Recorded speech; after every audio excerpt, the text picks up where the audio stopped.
এই মুহূর্তে সারা দেশের পাশাপাশি বাংলাতেও চলছে লোকসভা নির্বাচন। ইতিমধ্যেই 7টি দফা নির্বাচনের মধ্যে 6টি দফা নির্বাচন অনুষ্ঠিত হয়ে গিয়েছে। আগামী 1 জুন রয়েছে 7ম তথা শেষ দফার নির্বাচন পর্ব। যদিও 6ষ্ঠ দফা পর্যন্ত এ রাজ্যে নির্বাচন নিয়ে নানান অভিযোগ রয়েছে শাসক দল তৃণমূলের বিরুদ্ধে। ভোট চলাকালীন হিংসা থেকে শুরু করে স্ট্রং রুম থেকে ইভিএম বদলের চেষ্টার মতো একাধিক অভিযোগ উঠেছে টিএমসির বিরুদ্ধে, যা নিয়ে সরব হয়েছে রাজ্যের প্রধান বিরোধী দল বিজেপি, যার পরই বড়সড় সিদ্ধান্ত নিল জাতীয় নির্বাচন কমিশন। চলতি লোকসভা নির্বাচনে প্রযুক্তিগত কোনো কারচুপি হয়েছে কিনা সে ব্যাপারে নিশ্চিন্ত হতে বড়সড় পদক্ষেপ করল নির্বাচন কমিশন। যদিও আগেই দেশের শীর্ষ আদালত এ ব্যাপারে নির্দেশ দিয়েছিল, নানান অভিযোগের ভিত্তিতে বুধবার কমিশন সিদ্ধান্ত নিয়েছে ফল ঘোষণা হওয়ার পর আবেদন করলে এবার ইভিএম এর মাইক্রো কন্ট্রোলারের ব্যানট মেমোরি পরীক্ষা করার সুযোগ পাবেন পরাজিত প্রার্থীরা। ইভিএম প্রস্তুতকারক সংস্থা ইলেকট্রনিক কর্পোরেশন অফ ইন্ডিয়া লিমিটেডের ইঞ্জিনিয়াররা এই ইভিএম পরীক্ষা করে দেখবেন। নির্বাচন কমিশন সূত্রে খবর, সব পরাজিত প্রার্থী এই ইভিএম পরীক্ষা করতে পারবেন না। একমাত্র সেই প্রার্থীরাই ইভিএম পরীক্ষার আবেদন করতে পারবেন যারা নির্বাচনের ফলাফলে দ্বিতীয় বা তৃতীয় স্থানে থাকবেন। এই পরীক্ষার জন্য গণনা শেষের 7 দিনের মধ্যে প্রার্থীদের ক্রস ভেরিফিকেশনের আবেদন জানাতে হবে। তার জন্য আবেদনকারী প্রার্থীকে একটা ফি জমা দিতে হবে কমিশনকে। যদি ইভিএম এ জালিয়াতির অভিযোগ প্রমাণিত হয় তাহলে কমিশন সেই ফি ফেরত দেবে। তবে এই প্রক্রিয়ার জন্য এখনো কোনো গাইডলাইন প্রকাশ করা হয়নি কমিশনের তরফে। জানা গিয়েছে প্রতিটি বিধানসভা কেন্দ্রের 5% বুথে এই ক্রস ভেরিফিকেশন বা পুনর্মূল্যায়নের সুযোগ দেওয়া হবে। প্রসঙ্গত, এর আগে 6ষ্ঠ দফা পর্যন্ত ভোটে একাধিকবার ইভিএম বদলের চেষ্টার অভিযোগ তুলেছেন রাজ্যের বিরোধী দল বিজেপি। বাঁকুড়া বিষ্ণুপুরের 6ষ্ঠ দফার ভোটের উপর শান্তিপূর্ণভাবে শেষ হলেও এই কেন্দ্রে স্ট্রং রুম থেকে ইভিএম পরিবর্তনের চেষ্টার মতো গুরুতর অভিযোগ তুলেছেন বিজেপির প্রার্থী সৌমিত্র খাঁ, যার পরই এই ঘটনাকে কেন্দ্র করে শুরু হয়েছে রাজনৈতিক চর্চা। ইতিমধ্যে এই ব্যাপারে রিপোর্ট চেয়ে পাঠিয়েছে নির্বাচন কমিশন। বিষ্ণুপুরের 6ষ্ঠ দফা ভোটের পর বিজেপি প্রার্থী সৌমিত্র খাঁ অভিযোগ করেছিলেন ইভিএম বদলের। তিনি বলেন, পুলিশের যেখানে যাবার কথা নয়, এখানে আক্তার হোসেন, অ্যাডিশনাল এসপি মাসুদ হাসান, তার নেতৃত্বে আপনারা দেখতে পাচ্ছেন ইভিএম এর দরজার কাছে চলে গেছিল এবং সিসিটিভি চেঞ্জ করার জন্য তারা মেশিনপত্র নিয়ে এসেছিল। যে ফলস একটা সিসিটিভি লাগিয়ে তারা বড় অনেক লক্ষ টাকা ডিল করে সিআইএসএফের একজন আধিকারিক মিস্টার একে শাহ তার সঙ্গে ডিল করে আজকে ইভিএম এর যে দরজা রয়েছে সে দরজা ভাঙতে গিয়েছিল। কিন্তু এই ধরুন পুলিশ অফিসারের থাকার কথা নয়, এটা গাইডলাইনে যে পুরোপুরি কেন্দ্রীয় ফোর্স থাকবে, কিন্তু সে গিয়ে আজকে দরজা হাত দিচ্ছিল। আজকে তাই আমাদের ছেলেদের কর্মীদের চোখে পড়ে গেল এবং আজকে ইভিএম চেঞ্জ করার একটা প্রবণতা নয়, ইভিএম অলরেডি চেঞ্জ করে নিত। আমি সবাইকে বলবো যেখানে যা ভোট হয়েছে প্রত্যেকটা ইভিএম এবং প্রত্যেকটা সিসিটিভিতে বিশ্বাস করবেন না, কারণ এরা 50 লাখ এখানে অনেক টাকা ডিল করে। এখানে সিআইএসএফের একজন আছে একে সাহা, তার কাছেও ডিল করেছিল। অনেক টাকা ডিল করে এরা সিআইএসএফ থেকে কিনে নিচ্ছে এবং পুলিশের অফিসাররা নিজেরা গাড়ি ঢুকিয়েছে পর্যন্ত, এখানে গাড়ি পর্যন্ত আছে, এটা খালি গাড়ি ঢোকানো আছে। সে ইভিএম চেঞ্জ করার একটা করে নিচ্ছিল। আজকে ঈশ্বরের আশীর্বাদ, বাবা সাড়েশ্বরের আশীর্বাদ, আমি প্রথমেই বলেছি ঈশ্বরের বিশ্বাসী, ঈশ্বরের আশীর্বাদে আজকে আমরা বাঁচাতে পারলাম। সমস্ত এমপিদের যারা ক্যান্ডিডেট আছেন তাদেরকে সবাইকে বলবো সব গাছ ছেড়ে দিন, নিজের ইভিএম সেন্টারে চলে যান, নাহলে বিপজ্জনক কেস। আমরা সিসিটিভি যারা আমার চেক করছিল, আমার ছেলেরা যারা ছিল প্রচারে, তারা বললো স্যার পুলিশ অফিসাররা গাড়ি নিয়ে আপনার বিল্ডিং পর্যন্ত ঢুকছে এবং ইভিএম সেন্টার পর্যন্ত ঢুকছে, ইভিএমের যে দরজা আছে সেই দরজা পর্যন্ত যাচ্ছে।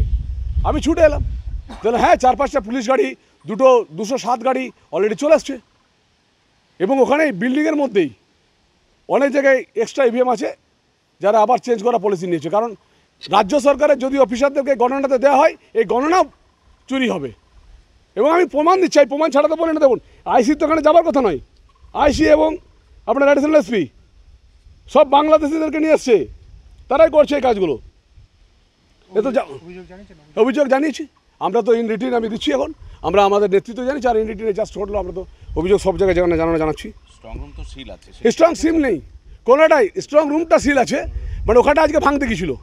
আর 1 ঘন্টা পেরিয়ে গেলে খেলা শেষ। কেন্দ্রীয় বাহিনী ডিল করে নিয়েছিল ভাই, কেন্দ্রীয় বাহিনী থাকার কথা। মিস্টার একে শাহ যিনি আছেন, তার উপরে যে অফিসার আছে, তিনি এখান থেকে বেড়াতে চলে গেছেন।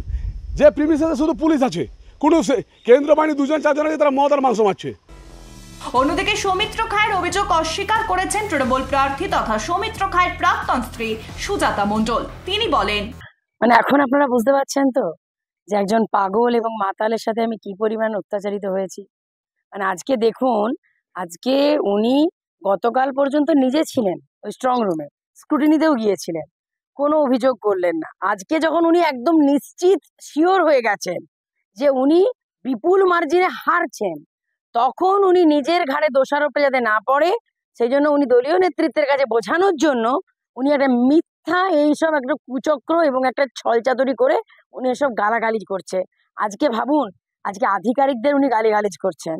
আজকে ওনারা এতদিন কি বলতেন যে সেন্ট্রাল ফোর্সরা ওনাদের বিশ্বস্তের, সেখানে সেন্ট্রাল ফোর্সকেও উনি গালিগালাজ করছেন, পশ্চিমবঙ্গ পুলিশকে গালিগালাজ করছেন এবং নিজের হারের হতাশাটা উনি পরিষ্কার বুঝিয়ে দিচ্ছেন। আসলে কি জানেন, আজকে তো ওয়েদারটা একটু নরম আছে, আজকে ডোজটা ওনার একটু বেশি পড়ে গেছে।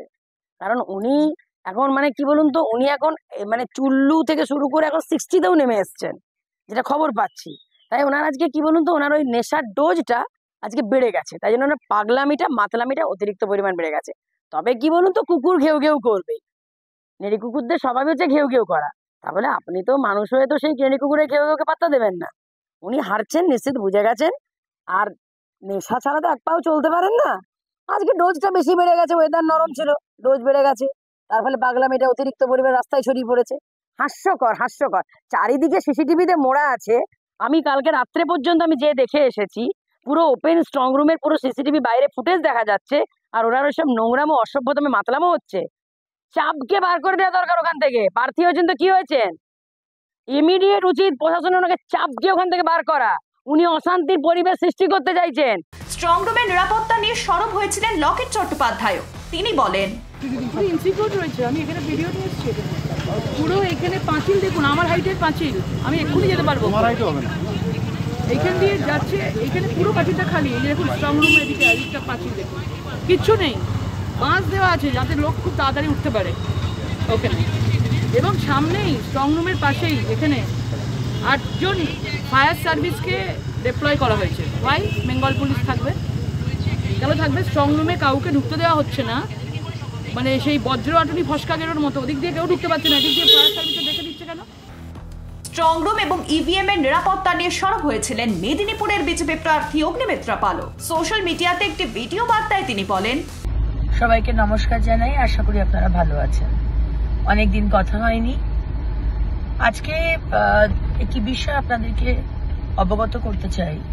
লাস্ট 2 দিন ধরে আমরা শুনতে পাচ্ছি আইপ্যাক এবং তৃণমূল আইপ্যাকের সাহায্যে বিভিন্নভাবে স্ট্রং রুমে ঢুকে, স্ট্রং রুমে যে ইভিএম গুলো রাখা রয়েছে, ইভিএম বক্সগুলো, সেগুলোকে ট্যাম্পার করা, সিসিটিভি ক্যামেরা সরানো।